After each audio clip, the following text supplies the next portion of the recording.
Bienvenidos sean todos ustedes a un Compartiendo la Biblia, compartiendo la palabra de Dios. Bueno, lo primero que vamos a hacer es ir a Primera de Tesalonicenses capítulo 4, versos del 16 al 18, que nos dicen así: Porque el Señor mismo, con voz de mando, con voz de arcángel y con trompeta de Dios, descenderá del cielo, y los muertos en Cristo resucitarán primero. Luego nosotros, los que vivimos, los que hayamos quedado, seremos arrebatados juntamente con ellos en las nubes para recibir al Señor en el aire, y así estaremos siempre con el Señor. Por tanto, alentaos los unos a los otros con estas palabras, nos dice. Aquí vemos primeramente como el apóstol Pablo habla diciendo, porque el Señor mismo dice. ¿Qué va a hacer el Señor? Número 1, resucitar a los muertos. Número 2, luego nosotros seremos arrebatados. ¿Con quiénes? Con los que resucitaron primero. ¿En dónde? Sobre las nubes.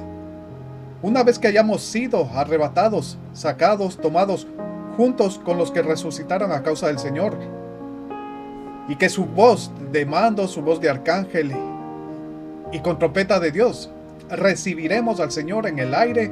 ¿Pero para qué? Para estar siempre con el Señor, como nos dice su palabra. Dice que estaremos siempre con el Señor. ¡Qué hermoso! Ese es el objetivo del arrebatamiento. Al final de este video también estaremos viendo si este es nuestro inicio, el arrebatamiento, cuando la iglesia sube. Estaremos viendo al final del video cómo la iglesia actúa también con el Señor en su segunda venida. Tome bien en cuenta lo que acabamos de leer y analizar. No podemos borrar lo que está escrito, no tenemos el derecho de quitar lo que el Señor plasmó en su palabra. Ni por un instante podemos creernos con la autoridad de quitar lo que está escrito. Entonces no se puede entender, porque muchos dicen que el arrebatamiento es falsa o que no sucederá. Dicen que el rapto no existe, y de esta manera restan y quitan la esperanza a muchos creyentes de que la palabra de Dios no se cumplirá. Aquí el único que puede poner o quitar es Dios mismo. Si Él decide venir, lo hará como dice su palabra. Pero si no lo hace, esa es su voluntad. Pero ningún hombre no tiene el derecho de quitar la hermosa esperanza de encontrar a Jesús en el aire. Y esa es una verdad. En Apocalipsis capítulo 22, versos 18 y 19 nos dice así, en traducción en lenguaje actual: A todos los que escuchen el mensaje de esta profecía, les advierto esto: si alguien le añade algo a este libro, Dios lo castigará con todas las plagas terribles que están descritas en el libro. Y si alguien le quita algo al mensaje de esta profecía, Dios no lo dejará tomar su parte del fruto del árbol que da vida, ni lo dejará vivir en la ciudad santa, como se ha dicho en este libro. Wow. Una vez conocido esto, continuemos con Primera de Corintios, capítulo 15, versos del 50 al 52, que nos dice así: Pero esto digo, hermanos, que la carne y la sangre no pueden heredar el reino de Dios, ni la corrupción hereda la incorrupción. He aquí os digo un misterio: no todos dormiremos, pero todos seremos transformados. En un momento, en un abrir y cerrar de ojos, a la final trompeta. Porque se tocará la trompeta, dice, y los muertos serán resucitados incorruptibles, y nosotros seremos transformados. Aquí el apóstol Pablo dice: hermanos, tomen en cuenta esto muy importante, que la carne y la sangre no pueden heredar el reino de Dios. Aquí está explicando que el cuerpo físico y todo lo que se refiere a este no pueden entrar al reino celestial. Habla directamente del cuerpo, el cual produce el pecado, este mismo que está ligado a nuestra alma, nuestra mente, nuestro corazón, porque el pecado nace en nuestra mente, o sea, en nuestra alma, y se manifiesta a través de nuestro cuerpo. Bueno, aquí muchos van a decir: ¿y cuál es la diferencia entre el alma y el espíritu? Bueno, el espíritu es la conexión que tenemos con nuestro Dios directamente, y nuestra alma es el soplo de vida que tenemos de parte de Dios para que este cuerpo se mueva. Así de fácil. Mateo, capítulo 26, verso 41, Nueva Versión Internacional. Dice, permanezcan despiertos y oren para que no caigan en tentación. El espíritu está dispuesto, pero el cuerpo es débil. Por ejemplo, no queremos caer en ningún tipo de tentación, por lo cual nos apartamos de querer hacer lo malo, pero el cuerpo se complace en el deseo, convirtiéndolo en acción y a su vez en pecado. El pecado es el que corrompe al cuerpo y lo degenera, hasta producir en este muerte. Nuestro cuerpo se convierte en un cuerpo corrupto. Por lo tanto, este cuerpo no puede heredar el reino de los cielos a causa del pecado. Por ello, debe ser transformado antes del encuentro con el Señor Jesús en el aire para que seamos incorruptibles y eternos en la heredad del reino de Dios. Imagínese subir con este cuerpo y esta sangre a los cielos. No podríamos vivir. Primeramente nos congelaríamos en el espacio. Y en último de los casos, nuestro cuerpo implosionaría. Sí, entonces este cuerpo pecaminoso no está diseñado para heredar el reino de Dios. Pero aquí no solo debe transformarse el cuerpo, sino más importante aún, nuestra alma debe haberse transformado completamente para entrar al reino de los cielos. Y esa transformación viene únicamente a través del haber conocido a nuestro Señor Jesucristo y reconocido como nuestro Señor y Salvador, lo que nos lleva por consecuencia a ser transformados integralmente para el maravilloso encuentro en el arrebatamiento. Primero el alma y para el encuentro sobre las nubes en nuestro cuerpo. Miremos la segunda parte en los versículos del 51 al 52. El apóstol Pablo dice que en el momento del arrebatamiento no todos estaremos muertos en nuestros cuerpos, sino que los que estemos vivos en ese momento seremos transformados. Eso era un misterio, algo no conocido, y que únicamente al final de los tiempos se podría entender. No lo iban a entender hace 2000 años, ni lo iban a entender hace 1000 años, ni tampoco lo iban a entender los eruditos ni los maestros de la Biblia hace 500 años. Ni hasta hace 100 años lo podían entender como lo entendemos ahora. Entonces dice, no todos dormiremos, pero todos seremos transformados. Tanto los que hayamos muerto en Cristo con su cuerpo, así también con los que estemos vivos en ese momento. Todos aquellos hombres y mujeres de fe en Cristo Jesús tendríamos un cuerpo nuevo. Luego dice, en un momento, en un pestañeo, en milésimas de segundo, que dura un abrir y cerrar de ojos, cuando suene la trompeta final, que es la misma que suena en Primera de Tesalonicenses 4 versos del 16 al 18, que es la trompeta de Dios, que es la convocatoria para la iglesia de Cristo y su encuentro sobre las nubes, para luego estar juntos con el Señor para siempre. Pero también podemos referirnos a la voz como de trompeta que hablaba a Juan, claro, al apóstol Juan, diciendo, sube acá. ¿A dónde? A una puerta abierta en el cielo.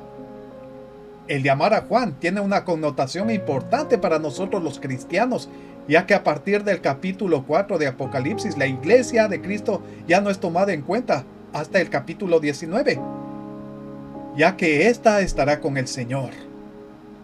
¿Dónde? En las moradas que Él fue a preparar.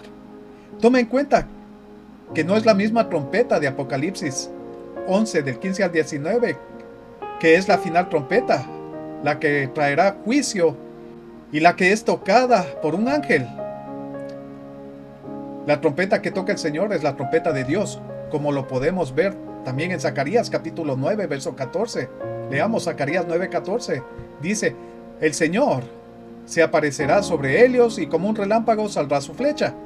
El Señor y Dios tocará la trompeta y marchará sobre las tempestades del sur.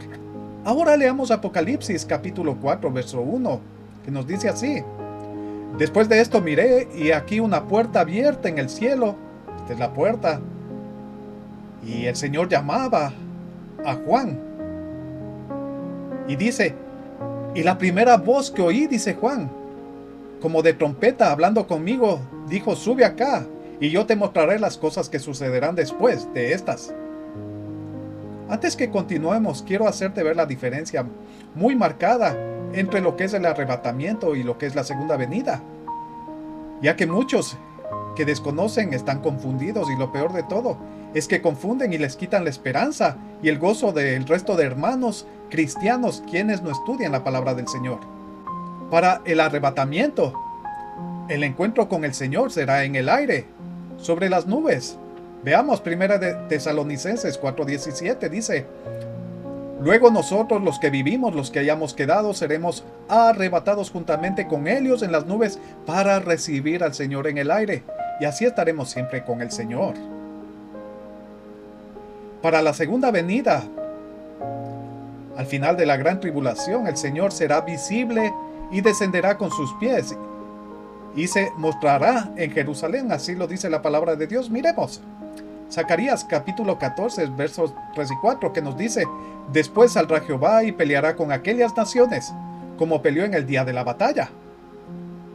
Y se afirmarán sus pies en aquel día sobre el monte de los olivos, que está enfrente de Jerusalén, al oriente, y el monte de los olivos se partirá por en medio, hacia el oriente y hacia el occidente, haciendo un valle muy grande, y la mitad del monte se apartará hacia el norte y la otra mitad hacia el sur.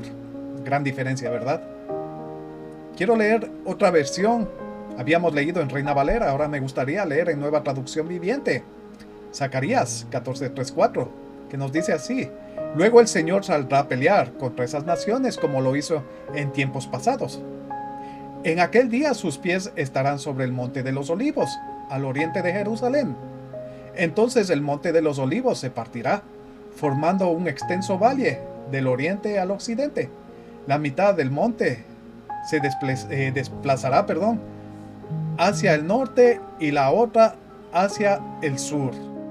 Cuando suene la trompeta de Dios, los muertos serán resucitados con un cuerpo nuevo, que no sufrirá nunca más la muerte, ni se corromperá por nada, y que vivirá por siempre.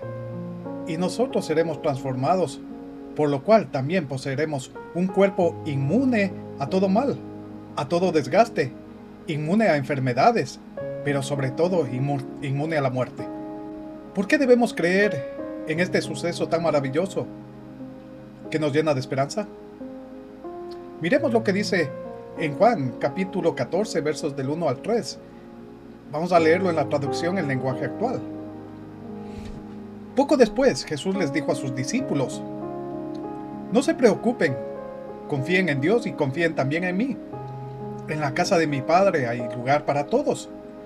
Si no fuera cierto, no les habría dicho que voy allá para prepararles un lugar. Después de esto, volveré para llevarlos conmigo. Así estaremos juntos. Nos dice claramente que no nos preocupemos y que confiemos en Él, que pongamos nuestra esperanza en Él y no en los hombres, ni en los que dicen que esto no sucederá, o sea que no seremos arrebatados, ya que estos se han levantado para desvirtuar la palabra de Dios. Hay muchos que no la entienden, y peor aún, hay muchos que borran los textos para de esta manera quitar a los hombres la esperanza y la verdad. En Isaías capítulo 66, verso 1, en Nueva Traducción Viviente, nos dice así: esto dice el Señor: el cielo es mi trono y la tierra es el estrado de mis pies. ¿Podrían acaso construirme un templo tan bueno como ese?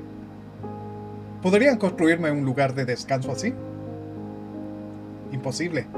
Nosotros no lo podríamos hacer. Así que el cielo es el lugar de Dios.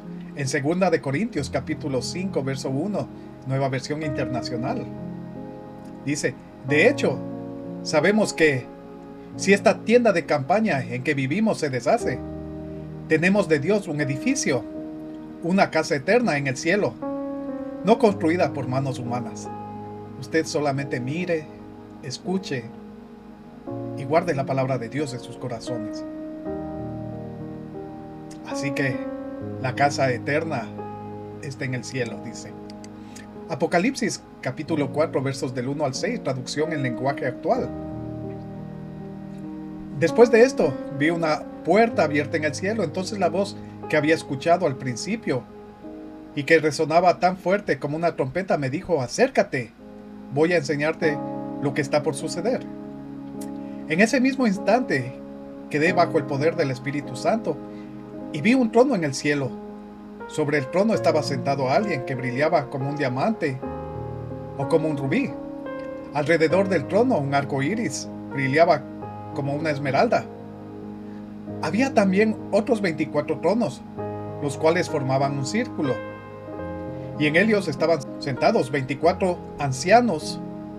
Esos ancianos estaban vestidos con ropas blancas y tenían una corona de oro en la cabeza.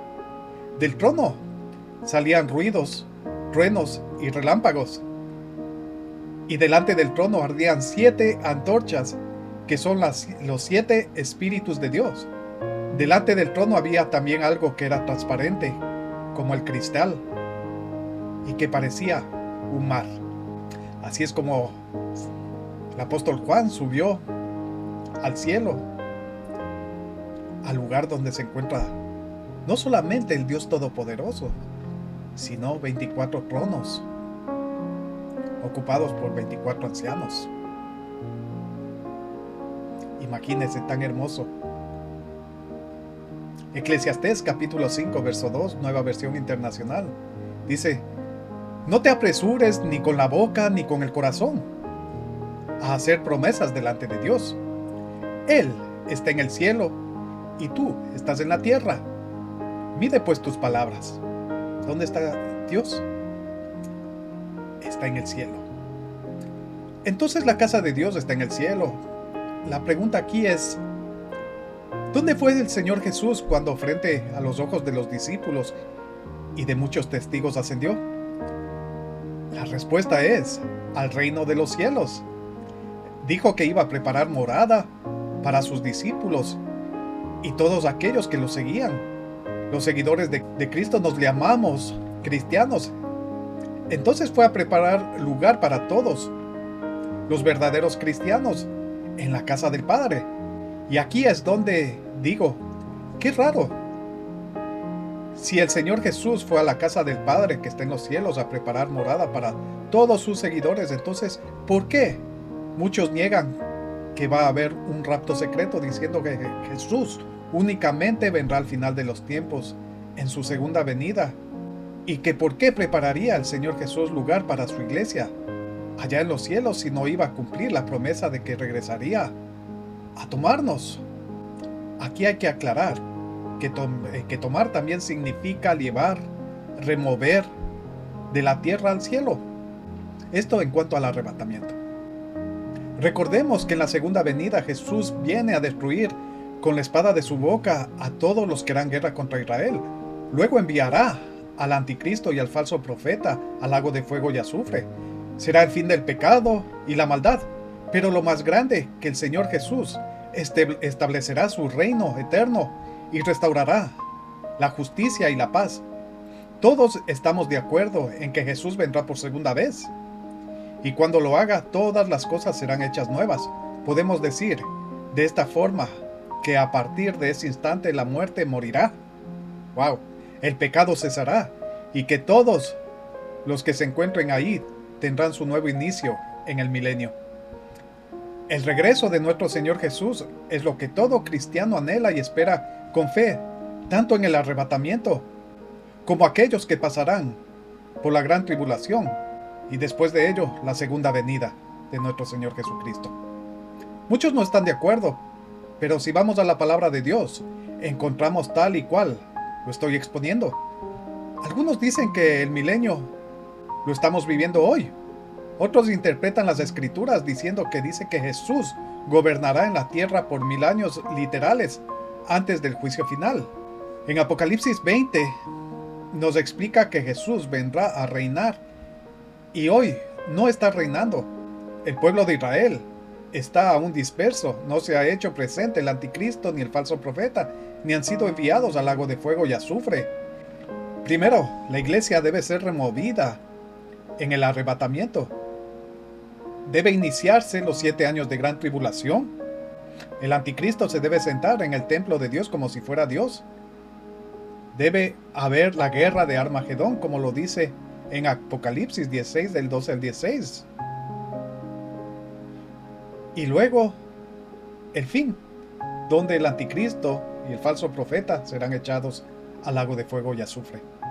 Y Jesús reinará durante el milenio.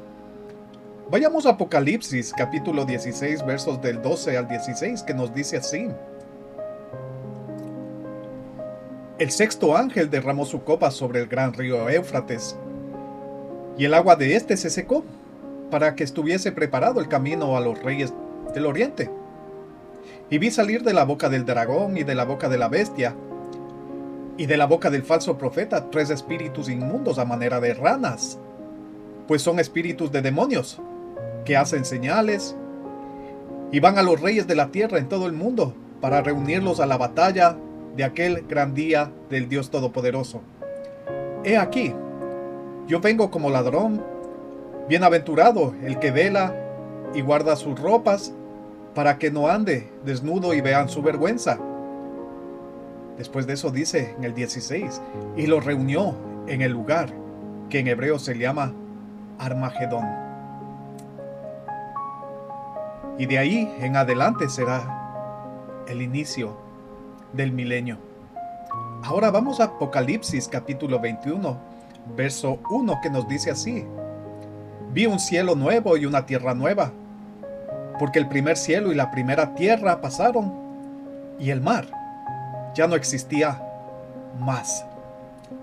Apocalipsis 21 del 5 al 7 nos habla diciendo así: Y el que estaba sentado en el trono dijo: He aquí, yo hago nuevas todas las cosas. Y me dijo: Escribe, porque estas palabras son fieles y verdaderas. Y me dijo: Hecho está. Yo soy el Alfa y la Omega, el principio y el fin. Al que tuviere sed, yo le daré gratuitamente de la fuente de agua de la vida. El que venciere, heredará todas las cosas, y yo seré su Dios, y él será mi hijo.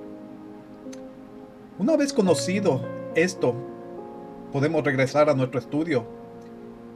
Y así es como nos habla la palabra de Dios, para que tengamos nuestra fe en alto.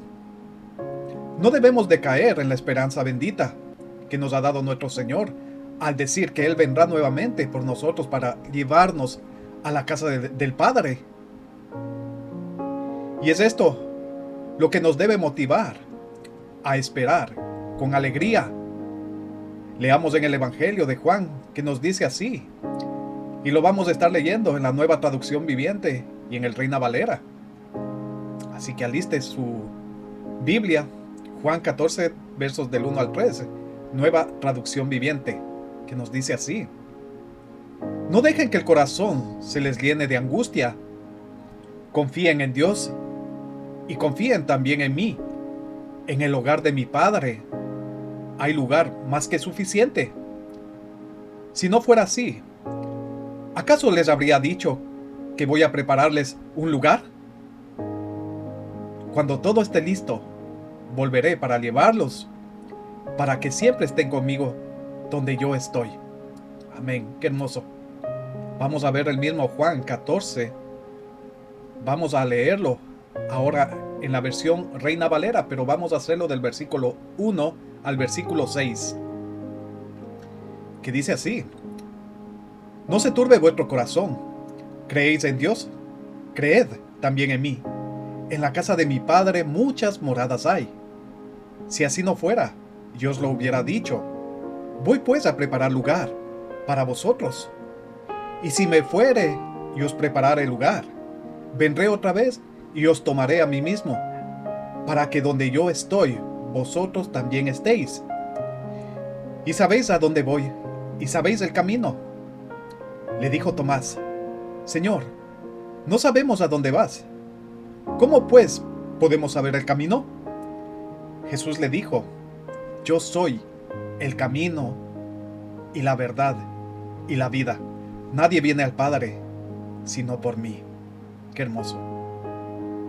Ahora vamos a Hechos, capítulo 1, versos del 9 al 11 en la Nueva Traducción Viviente.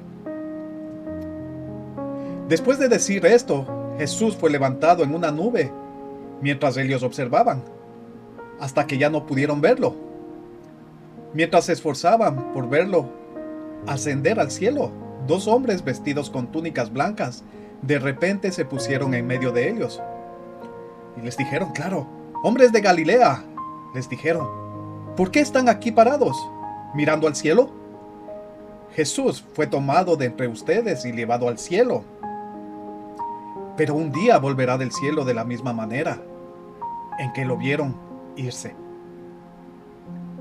Miren lo que dicen estos hombres de blanco, vestidos de túnicas blancas. Dicen que Jesús fue tomado.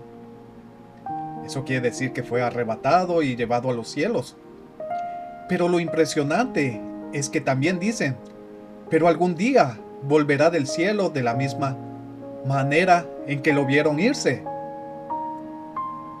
Primero fue arrebatado al cielo, llevado al cielo, donde dice el Señor Jesús que irá a preparar lugar en el cielo para sus seguidores, para los cristianos, la iglesia de Cristo.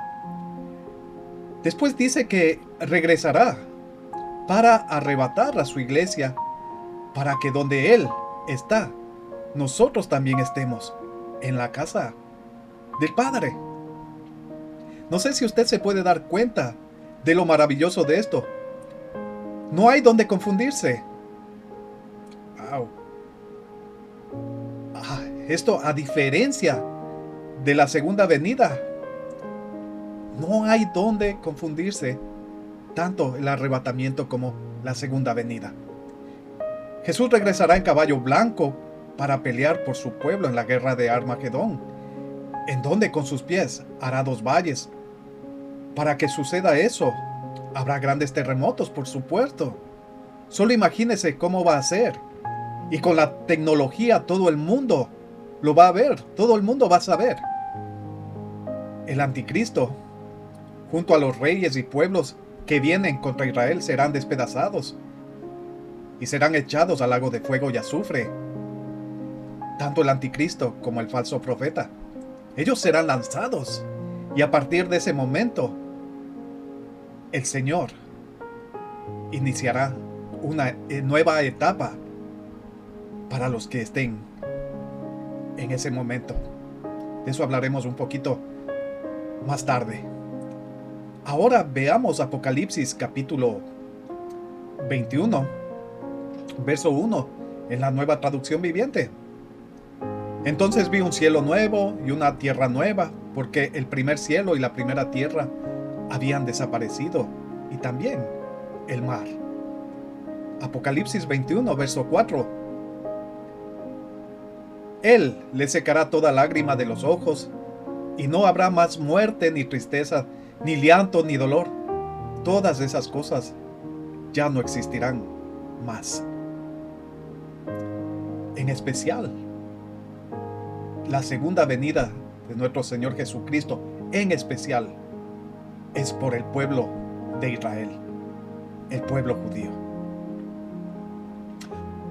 Apocalipsis 21, versos 5 y 6 en la Nueva Traducción Viviente. Dice, y el que estaba sentado en el trono dijo, miren, hago nuevas todas las cosas. Entonces me dijo, escribe esto, porque lo que te digo es verdadero y digno de confianza. También dijo, todo ha terminado. Yo soy el Alfa y la Omega, el principio y el fin. A todo el que tenga sed, yo le daré a beber gratuitamente de los manantiales de agua de la vida. ¿Por qué es importante esperar el arrebatamiento? Si usted estudia este acontecimiento, va a descubrir que es un acto de amor de parte de Dios a sus fieles. Jesús prometió que regresaría por todos aquellos que lo aman, tanto aquellos que ya han muerto en su cuerpo, pero con la esperanza en Jesucristo, así como todos los que estemos vivos en ese momento. Dios, por medio del Señor Jesús, su Hijo amado, no quiere que vivamos los días de angustia que vendrán, ya que habrá gran sufrimiento, como no lo ha habido desde el inicio de esta humanidad. Por ello, a través del rapto, o llamado también arrebatamiento, Dios desea que su pueblo, la iglesia de Cristo, sean protegidos o guardados de la tribulación que caerá sobre la tierra y sobre todos los moradores que habiten en ese instante. Si esto no lo es suficiente y no ha entendido las escrituras, es importante que usted se examine a usted mismo. ¿Qué es lo que le impide creer lo que en la palabra de Dios está escrito? No se sabe cuándo será. No podemos estar especulando con fechas ni propiciar confusión acerca de esto, ya que ni los ángeles ni el Señor Jesús lo sabe, sino únicamente el Padre, como lo dice en Mateo 24:36. Nadie sabe el día ni la hora en que yo vendré. No lo saben ni siquiera los ángeles del cielo. Es más, tampoco yo lo sé, solo Dios mi Padre lo sabe, dice Mateo 24:36.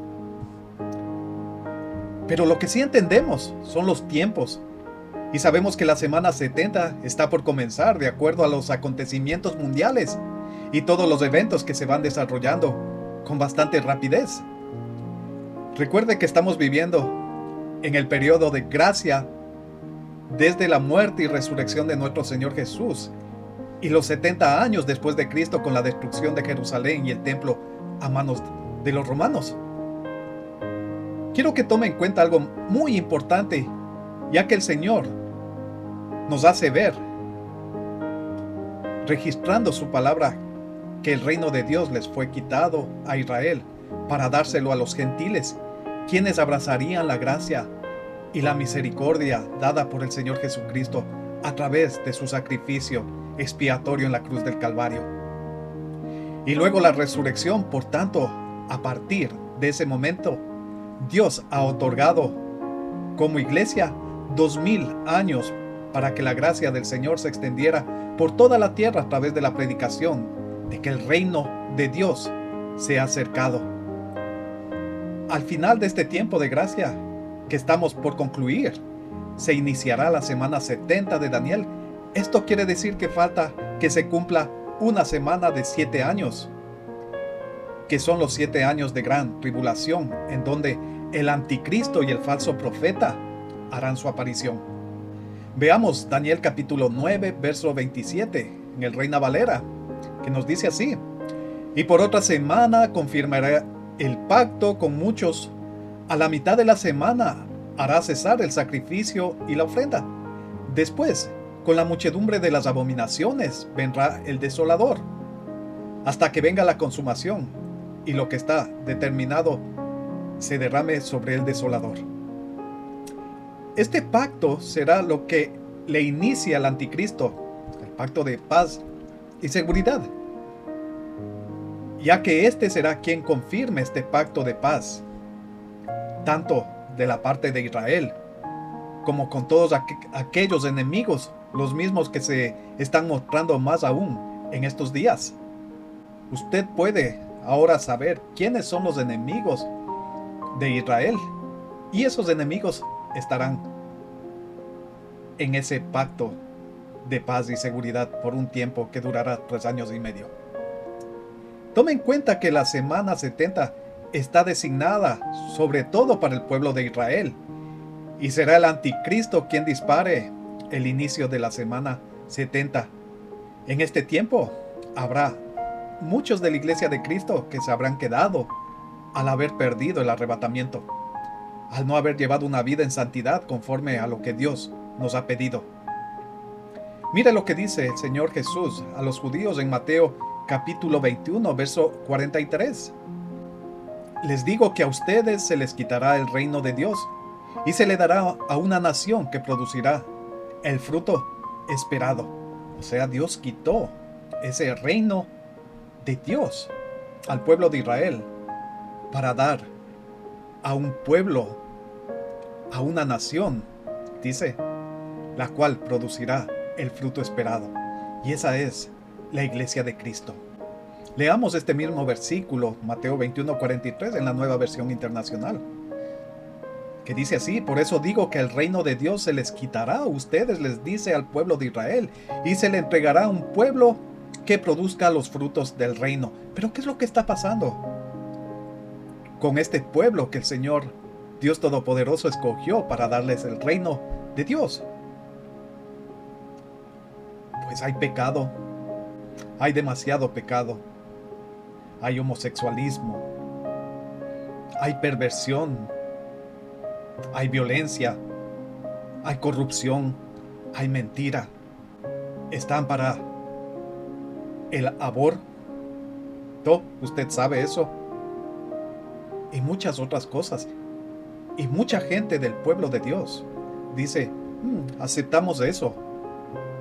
Pues no, se están yendo en contra de la palabra de Dios. Y por ende, aquellos que se dicen cristianos serán los que se queden rezagados para la semana 70, la cual tendrá que pasar. Esta se llama también la gran tribulación. El 14 de mayo de 1948 se activó el reloj profético de Dios al resurgir Israel como nación, por lo que se reactiva la profecía para el fin de los tiempos. Muy pronto se terminará el tiempo de gracia, al ser la iglesia de Cristo arrebatada. Lo próximo a ocurrir después del arrebatamiento es el comienzo de la semana 70 y la aparición del anticristo.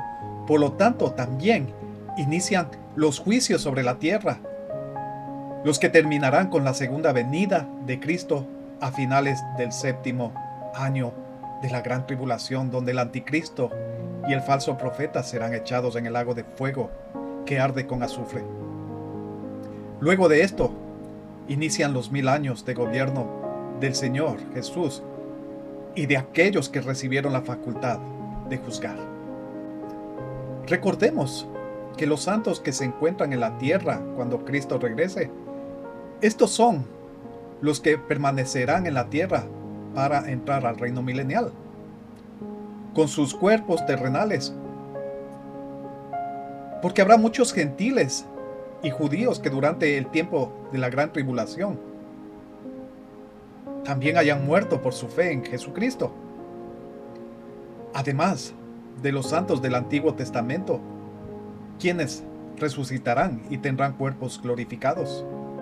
Veamos Apocalipsis 20, versos del 1 al 6, que nos dice así: vi un ángel que descendía del cielo con la llave del abismo y una gran cadena en la mano, y prendió al dragón, la serpiente antigua, que es el diablo, y a Satanás, y lo ató por 1000 años, y lo arrojó al abismo, y lo encerró, y puso su sello sobre él, para que no engañase más a las naciones, hasta que fuesen cumplidos 1000 años, y después de esto debe ser desatado por un poco tiempo.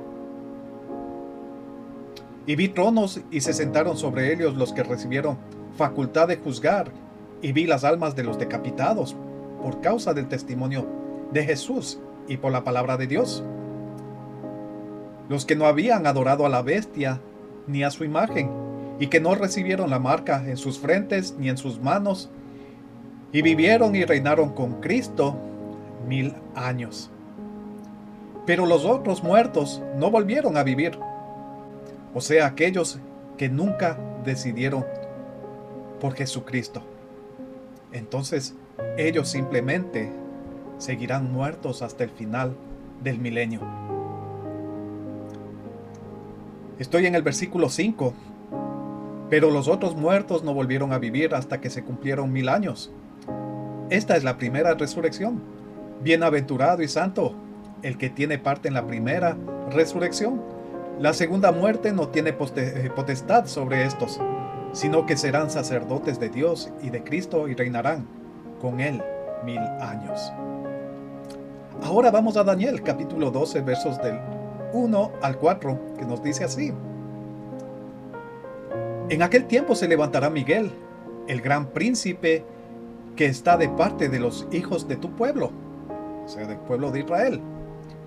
Y será tiempo de angustia, cual nunca fue desde que hubo gente hasta entonces. Estamos hablando de los 7 años de gran tribulación. Pero en aquel tiempo será libertado tu pueblo, todos los que se hallen escritos en el libro. Y muchos de los que duermen en el polvo de la tierra serán despertados, unos para vida eterna y otros para vergüenza y confusión perpetua. Los entendidos resplandecerán como el resplandor del firmamento, y los que enseñan la justicia a la multitud como las estrellas a perpetua eternidad, dice. Pero tú, Daniel, cierra las palabras y sella el libro hasta el tiempo del fin. Muchos correrán de aquí para allá y la ciencia se aumentará. Es lo que está pasando hoy. La ciencia se ha aumentado. Hasta estamos hablando de inteligencia artificial y eso tiene que ir mejorando más y más. Zacarías, capítulo 12, verso 10, Reina Valera. Y derramaré sobre la casa de David y sobre los moradores de Jerusalén espíritu de gracia y de oración. Esto es al final de los 7 años, cuando Jesús regresa y dice, y mirarán a mí, a quien traspasaron, y le orarán como se le ora por hijo unigénito, afligiéndose por él, como quien se aflige por el primogénito. Por último, quiero que observe los siguientes versículos, que en cierta forma demuestran que la iglesia regresará con el Señor Jesucristo en el fin de los tiempos, cuando el Señor Jesús descienda a vencer el mal al final de la gran tribulación. Esta es la segunda venida de Cristo y será visible, ya que todo ojo le verá.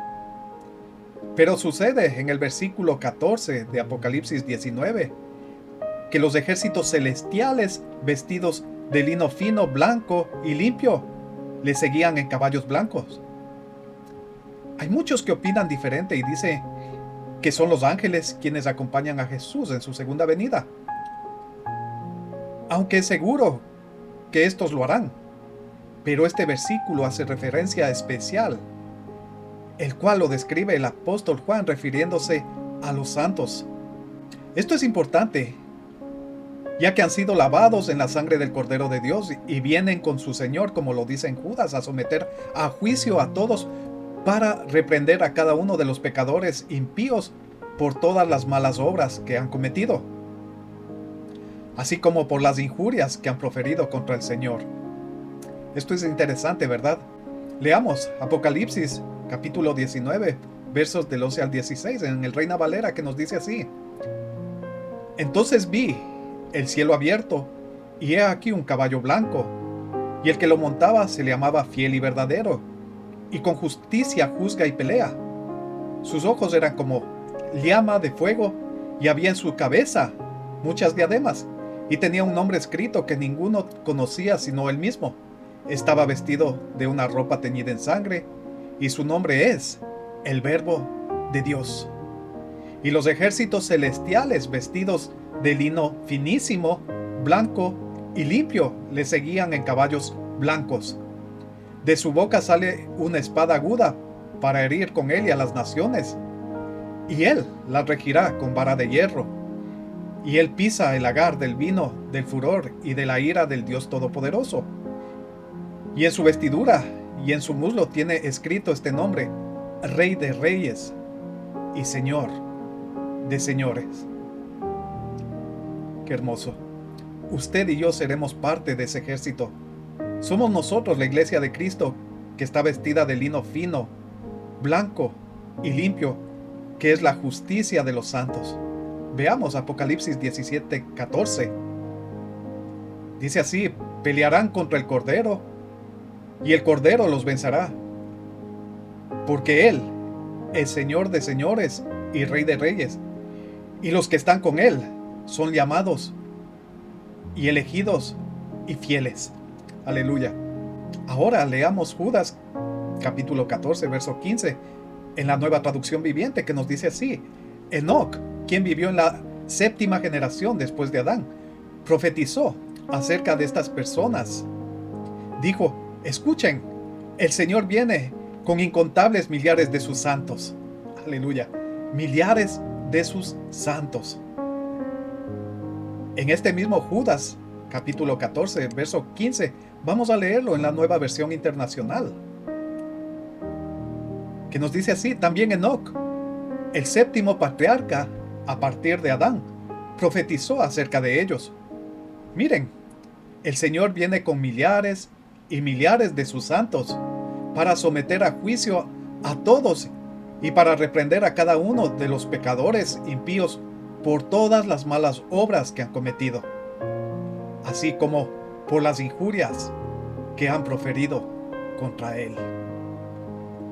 Ahora usted conoce mucho más acerca del arrebatamiento y la segunda venida. No se deje confundir.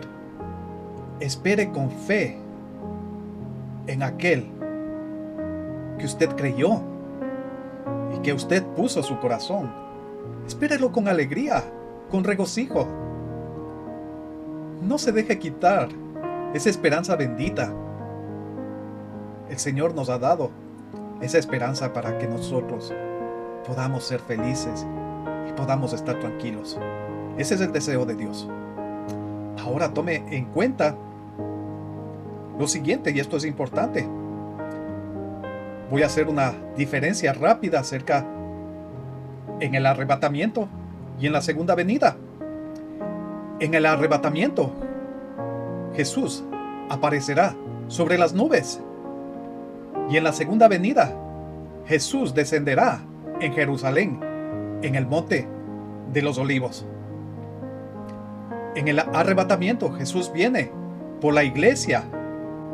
En la segunda venida, Jesús viene con la iglesia, con sus santos. En el arrebatamiento se inicia la gran tribulación. En la segunda venida, Jesús viene a dar fin a la gran tribulación. En el arrebatamiento se marca el inicio del anticristo y el falso profeta. En la segunda venida, el anticristo y el falso profeta son lanzados al lago de fuego y azufre. En el arrebatamiento, nadie verá a Jesús. En la segunda venida, todo ojo le verá. En el arrebatamiento, Jesús viene por su iglesia, por la novia. En la segunda venida, Jesús viene con su iglesia, con la desposada. En el arrebatamiento, los muertos resucitan en Cristo. En la segunda venida, resucitan los que murieron por su fe en la gran tribulación. En el arrebatamiento, marca el inicio de la ira de Dios. En la segunda venida, marca el inicio del reino de Dios en el milenio. Acuérdese que el arrebatamiento es para la iglesia y la segunda venida es para Israel y para las naciones, aquellos que lograron pasar los 7 años de tribulación y de gran tribulación. Espero que sea de bendición este material, este tiempo. Como le dije la vez pasada, en la anterior prédica o video, nos es muy difícil poder grabar. Nos lleva mucho tiempo. Es un trabajo arduo el enseñar. No es lo mismo que dar noticias. No es lo mismo que hablar por hablar.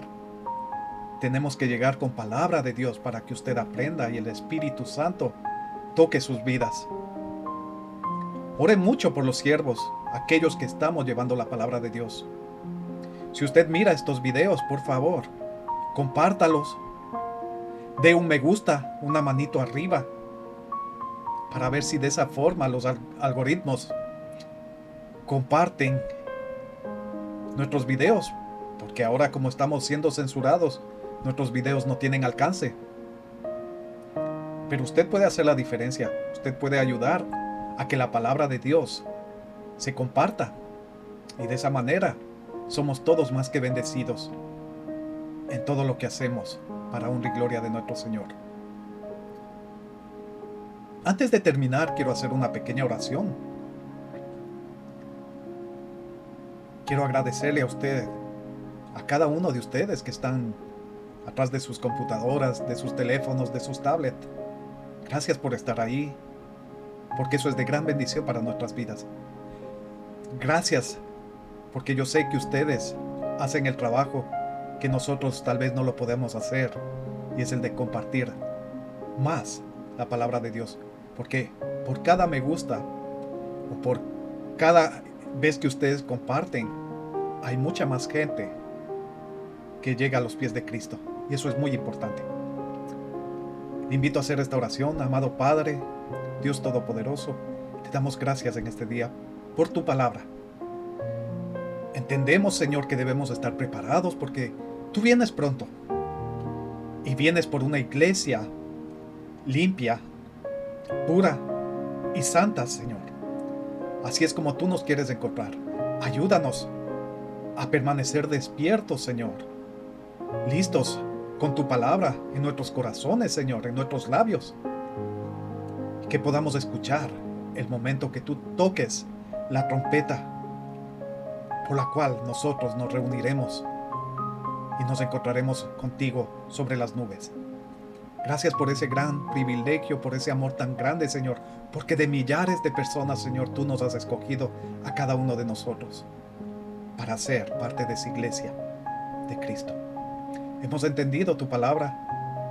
Gracias por darnos este tiempo, Señor, y ayúdanos cada día a prepararnos. Perdona nuestros pecados, Señor. Ayúdanos cada día a ser mejores. Ayúdanos a estar listos, Señor, con esta vestidura limpia, para así poder ser tomados en cuenta para el reino de los cielos.